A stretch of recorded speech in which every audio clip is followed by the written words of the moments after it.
All right, joining us right now from Florida, Congressman, and he happens to be a colonel, Michael Waltz, member of the House Armed Services Committee. Congressman, everyone's talking about, and we're getting some bipartisan push, thankfully, to get some type of relief bill, to get money out to the people who have been shut down by these crazy politicians who think it's a good idea to destroy businesses while hiding from the coronavirus. But you say there's money left. That Nancy Pelosi is refusing to spend how much money, and how can she do that? Brian, right now, as we speak, as we're sitting here, there's $138 billion left unspent from the CARES Act, from the Paycheck Protection Program, sitting down the street in the Treasury, ready to go out to small businesses that are struggling, that are never coming back unless they can get another loan.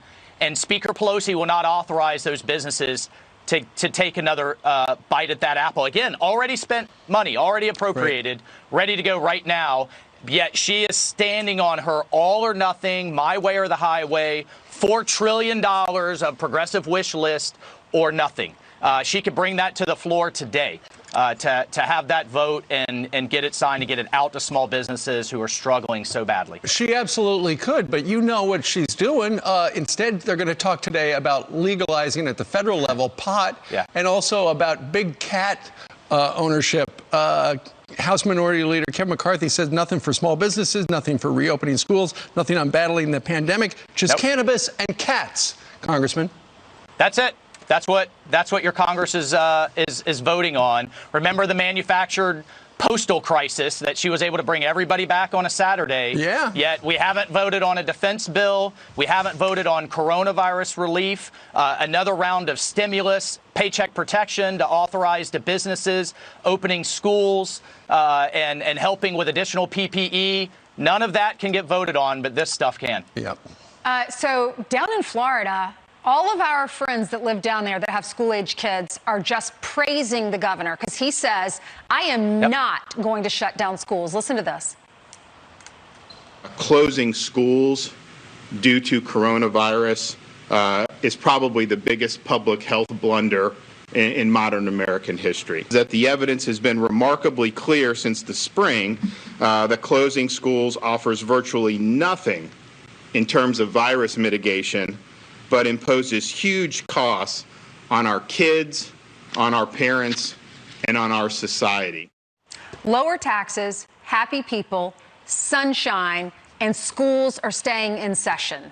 What's your response? You sound like you're working for the Chamber of Commerce. I mean, I understand why so many people are moving down there. Yeah. And businesses that are open. Governor DeSantis deserves a ton of credit. He got a lot of criticism at the time. He mandated, particularly to our blue cities, inner cities, that you're going to keep your schools open, period.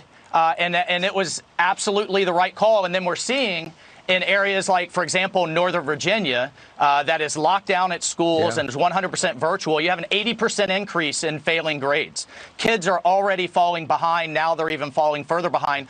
The approach he took was families make that choice. You can either come in person, you can do a hybrid option, or you can do virtual, which was absolutely the right thing to do. And I give him, again, a lot of credit for taking the heat and doing the right thing. And that's why he has some street cred, so to speak, when he says we do need money for unemployment insurance, because places like Disney just laid off tens of thousands of people, mainly because what happened in California, the governor there refuses to open Disney, even though they showed him how in Orlando. Here's what makes me so mad about the school lockdowns. It affects the blue-collar families the most. If you're an accountant or a lawyer, or a journalist, epidemiologist, you can stay at home with your kids. But if you're a construction worker or a hotel maid or a waitress or a truck driver, you can't. And those are the people the Democrats pretend to want to protect the most. It's the blue. It's about class, and it's about the blue-collar working families. That what do they do when they've got an 8-year-old in front of a computer all day long? They can't go to work. That's who's getting hurt the most, and we got to get our schools back open across the country. All right, Colonel. Thank you very much for reporting for duty early on this Wednesday morning. Thank you, sir.